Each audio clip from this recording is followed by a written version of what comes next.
on, guys? Dane here, and today we're with a good buddy of mine, Joe, who was actually super cool to shoot me a message and let me drive his 2016 Scat Pack Challenger today that he's had for how long? About a week. About a week, and he's trusting me with it. So good on you, Joe, for letting me drive your car today. No problem. So, tell me a little bit about your car. I literally just got it last week. I had a 2012 5.0 that I traded for this thing. It was a hard decision, I'll tell you that, because Mustangs have been in my family since what, the 1960s. You said your whole family had Mustangs. My whole family, almost every generation has had a Mustang. And they've all disowned you now, huh? Yeah, it's all, yeah, exactly. They disowned me, all of them. They were like, "You got a what? A Scat? What is that?" So I had got that Mustang, and about halfway through owning it, I just kept thinking about this car, and I felt like that wasn't good for me to always be wanting another car that I originally always wanted. So I assume you're happy with this car now. I mean, you only had it for a week, but I'm in love with it. Yeah, all right, good. I'm definitely in love with it. It's a totally different feel from what I had before. So why the Challenger? I mean, you had a pretty big list of cars to choose from. The muscle. I love the way it looks. Like, I can't look away from it. And when I got to test drive one of my buddies at work, and he had the exact same car but black. And I'll tell you, I had the most fun with it. It was parked next to my Mustang, and all I could do was keep looking at the Challenger. And I was like, man, something's wrong here. Cool. All right, so let's put this thing in sport mode because that's the only mode it's supposed to be in. Yeah, exactly. And so, from what I read, sport mode does a couple things. It adjusts the throttle response a little bit. Yep. It just kind of hunkers the car down, just makes everything a little bit sharper. Steering feels a little bit sharper, and just everything just kind of feels a little more poised and ready. Yep. So, if you guys saw my video of the RT Charger, I guess this is still technically an RT. Yeah. But this is the Scat Pack, so you do get the 392 cubic inch engine, which is like enormous. This big. Yeah. I don't know how big it is. Yeah. But so you get the big engine and you get the bigger brakes, which I'm excited to test later because that was my biggest gripe with with the RT that I reviewed. Was it had a lot of go but no stop. Yeah, they're pretty beefy. So I just pull a paddle. Yeah, pull a paddle and it'll pull a paddle. Yeah, okay. You'll see the little number over there on the right, next to the right gauge. Okay, there we go. I gotcha. Okay, cool. Yeah. So manual first. Let's turn around. I'm gonna point it straight. I got a feeling that probably matters in this car if it's pointed straight. Yeah, definitely. And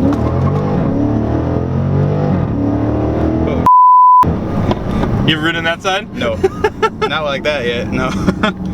Just hold it back into drive. Awesome. Okay, so automatics of old are dead. So an automatic used to, you remember, your automatic used to be a bad thing. Oh yeah, like no, don't get the automatic. Right, don't get the automatic. It's not fun. It's boring. It shifts super slow. This fixes all that. And I've heard a lot of good things about this transmission, but until I felt that just now, that was awesome. I would almost argue that that's a lot better than the manual. And the whole beef about an automatic is you kind of lose the fun, and that was fun. Yeah, everybody I told about this car, they're like, "You get the manual?" That's the first question they ask me. "You get the manual?" I'm like, "Nope, automatic." Yeah, because when you told me that you got an automatic, I was more excited to drive the automatic than I was to drive the manual, because I've driven a manual and it's fun, and it's a different feel. It's a different kind of fun. You're always going to feel more involved in the drive with a manual car.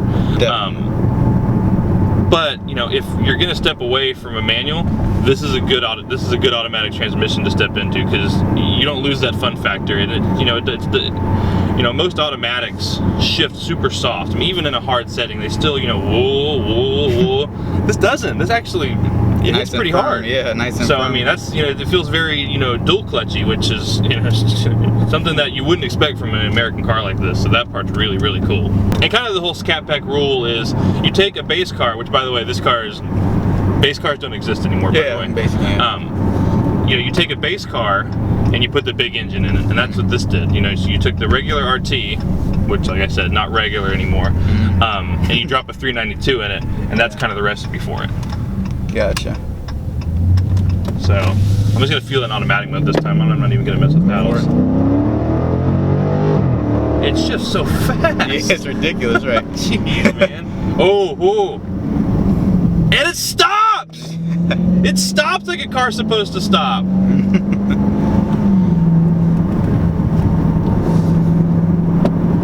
You know, it's not as boaty. So I mean, I'm assuming that I didn't do enough homework. I'm assuming the suspension's a little bit different from a regular RT as well. Yeah, definitely. It's got the Bilstein suspension. Okay, so you have Bilstein shocks in it? Mm-hmm. Yep. Okay, awesome. So I mean, that feels a ton different. Now, I mean, granted, guys, it's still a Challenger, so it's still a really big, heavy car. Yeah, you try to turn it, it's gonna be like, please no. But this car controls its weight really, really well. You know, it's not gonna be a track monster. You know, this doesn't feel like a Miata all of a sudden now. But for its weight, it really composes itself, and it likes to step out sideways. And you know, I wouldn't recommend this car for a track, but if you took it out there, I think it would do just fine. And all you really need to do is just use your right foot and slide around every single corner anyway, so you don't need to worry a whole lot about, you know, handling. All right, so power-wise, we're working with what, 485 horsepower, 45. and then 475? 475 pounds of torque, and that is perfect. So I mean, it's not Hellcat horsepower, which means it's not terrifying, but it's just the right amount to have fun with. And you know, the car, kind of being a bigger car, kind of works out well because you can use every bit of the power. You know, you said you put different tires on this too, huh? Yeah. You put what, 275? First day I got it, I threw off the 245s and put 275s. Good. You know, Dodge is a great company and they make killer cars, but I don't know why they put such small tires on their cars. Especially even the Hellcat with 700 horsepower comes with 275s on it. Yeah. Tires. Who does that? Yeah. All right, you know, that's fine, I guess. I think the whole looks thing of this car is just, you know, and everybody said it, you know, it's the last of the muscle cars. You know, I mean, muscle cars are gone. I think the only other company making muscle cars now is, weirdly, I think it's Mercedes. Yeah. You know, they're the only ones left that just take something and just throw a massive engine in it and call it a car. You know, but I mean, you know, Mustang has gone sports car now. Camaro's gone sports car now, and that's kind of the full big tilt sport, right? Camaro especially. Yes, I mean that's kind of the last of the three American cars. You know, I mean the Corvette never counted. That's always been just a kind of awesome little baby supercar.